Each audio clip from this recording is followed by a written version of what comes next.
করলে মাইর খাওয়া লাগে না, জেলে যাওয়া লাগে না। আর দিন কায়েমের কথা বললে দেশে গত 15 বছরে কত আলেমকে জেল খাটানো হয়েছে। দিন কায়েমের কথা বললে ফিরালি থাকে না, পীর সাহেব সদরে নিয়ে জেলে দিয়ে দেয়। দিন কায়েমের কথা বলবেন, ধর্ম নিরপেক্ষ সকল মুরিদ আপনার থেকে সরে যাবে, বলবো এই হুজুর তো আগে বালা ছিল, এখন রাজনীতি শুরু করছে। এজন্য ওরা ধর্ম নিরপেক্ষ পীর সাহেব খুঁজবে। ফিরদের মাঝে ধর্ম নিরপেক্ষ ফির আছে না, অর্থাৎ চলুকটা বাজে ধর্ম দিয়ে দেশ, ওই পীর সাহেবের মাথায় কোনো ব্যথা নাই। এটা ইসলাম ধর্মের ফির না, এটা ধর্ম নিরপেক্ষ ফির।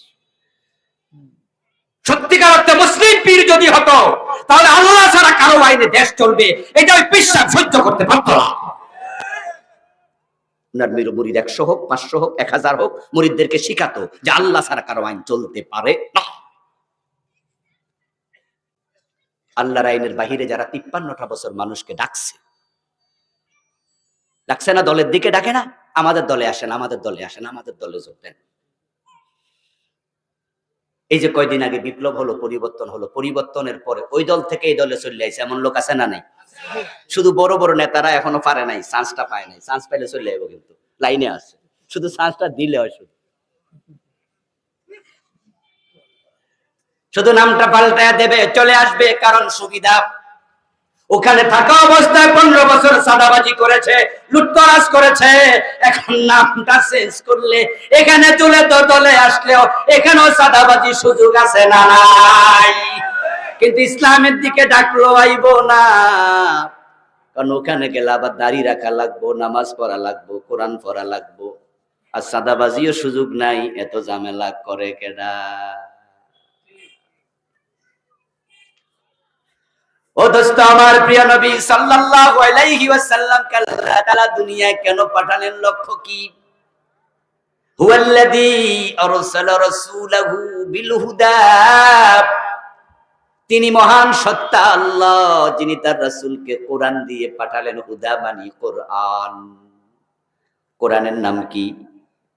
এইমাত্র বললাম কি? হুদা।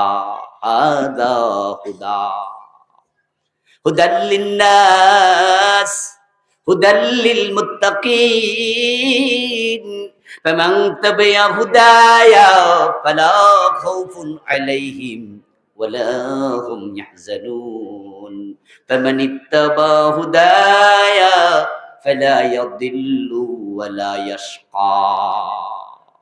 হাদা হুদা, এটা হলো হেদায়েতকারী কিতাব। এখানে যে যাবে সে হেদায়েত খুঁজে পাবে। সুবহানাল্লাহ পড়েন। হেদায়েতের জন্য কোরআন, আল্লাহ কোরআন দিয়ে রাসূলকে পাঠাইছে। এখানেও তো আমরা পিছিয়ে পড়ে আছি, জাতি কোরআনের কাছে হেদায়েতের জন্য যায় না। এরা দেওয়ানবাগে যায়, আটরশি যায়, মাইজবান্ডা যায়, ওরা আগে পিসাব খুঁজে নেয়, আগে কোরআন খুঁজে নেয় না। অথচ আগে যদি কোরআন পড়তো তাহলে ভান্ডা পীরের হাতে পড়ে ঈমান হারাইতো না।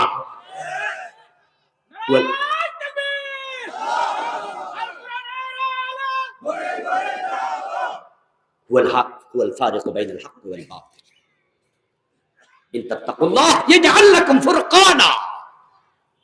ফুরকান তো পায় না মানুষ, আল্লাহ ভীতি তো অন্তরে নাই, আছে সুবিধার নীতি অন্তরে। আমার প্রিয় ভাইয়েরা, কোরআন কাল্লা বললেন হুদা, আমি কোরআন দিয়ে রাসূলকে পাঠাইছি।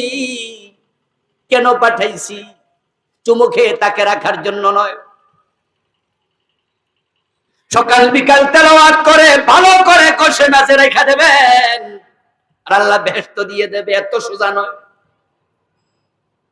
জিনে ধরলে ফু দিয়ে জিন তাড়ানোর জন্য কোরআন পাঠাই নাই, কোরআন দেই নাই।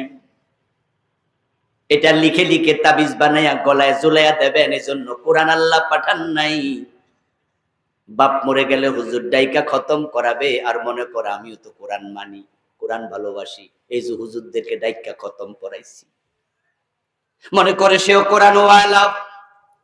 আল্লাহ বলে আমি কোরআন দিয়েছি, ওয়া দীনিল হক, সত্য দিন মানে ইসলাম। ইন্নাদ দীনা ইনদাল্লাহিল ইসলাম, আল্লাহর কাছে দিন আছে একটা, সেটার নাম কি? বলেন জোরে, কি? ইসলাম ছাড়া আর কোন দিন আছে? দিন শুধু একটা, ধর্ম শুধু একটা, ইসলাম। বাকি যা আছে এগুলাকে বলে আদিয়ানে বাতেলা, সব বাতিল। বুঝতে ভুল করা যাবে না। আমাদের কোন ভাই বলে ইসলাম সর্বশ্রেষ্ঠ ধর্ম, আমি বলি ভুল বলেছো। ইসলাম হলো একমাত্র ধর্ম। সর্বশ্রেষ্ঠ বললে বোঝা গেল আরো কিছু সেরা আছে, এগুলার মাঝে এটা এক নাম্বার। অথচ আল্লাহর কাছে দিন কয়টা? ইন্নাদ দীন ইনদাল্লাহিল ইসলাম, শুধু ইসলাম, শুধু ইসলাম। ফামান ইয়াবতাগি গায়রাল ইসলামি দীনা ফালান ইউকবালা মিনহু। আল্লাহ বলে ইসলাম বাদ দিয়ে আর কোন দিন যদি তুমি তালাশ করো, সেটা গ্রহণ করা হবে না, সেটা প্রত্যাখ্যাত। এ দিন হক ইসলাম, হুদা কোরআন, এ দুটা দিয়ে আমি আমার রাসূল কেন পাঠাইছি? লিইয়ুযহিরাহু আলাদ-দীনি কুল্লিহি। আমার নবী সমাজের যত মতবাদ আছে, আদিয়ানে বাতেল আছে, মানুষের বানানো রীতি আছে, নীতি আছে, মত আছে, পথ আছে, আইন আছে, বিধান আছে, সবগুলোর উপর আমার নবী ইসলামের বিজয় করে দেবে।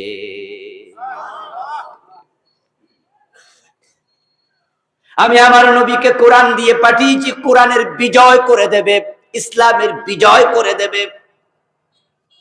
قال رسول الله صلى الله عليه وسلم الاسلام يعلو ولا يعلى। প্রিয় নবীজি বললেন ইসলাম বিজয়ী হতে এসেছে, ইসলাম পরাজিত হতে আসে নাই। এই কথাটা আমার নয়, প্রিয় নবীর হাদিস। রাসূলুল্লাহর হাদিসের প্রতি একটু শ্রদ্ধা দেখাইয়েন, ভালোবাসা দেখাইয়েন, অন্তরে আল্লাহর নূর তৈরি করে দেবে। আল্লাহর কথা, রাসূলের কথা শুনলে ঈমানের জোশ বাড়তে হবে, এটা মুমিনের আলামত। ওয়াইদা তুলিয়াত আলাইহিম আয়াতুনা যাদাতহুম ঈমানা। হাদিস শুনবেন, কোরআন শুনবেন, একটু নড়াচড়া দিবেন না, আপনার ঈমানের জোশ নাই, মরে গেছে ঈমান। قال رسول الله صلى الله عليه وسلم الاسلام يعلو ولا يعلى। প্রিয় নবী জীবনের ইসলাম বিজয়ী হতে এসেছে, পরাজিত হতে নয়। এবার আপনাদের কাছে আমি প্রশ্ন করি, 53 বছরের বাংলাদেশে ইসলাম বিজয়ী অবস্থায় আছে না পরাজিত? তো তোমার চোখে পানি আসে না কেন? তোমার ইসলাম পরাজিত। তোমার অন্তরে হাহাকার তৈরি কেন হয় না? তোমার চোখের সামনে তোমার ইসলাম পরাজিত।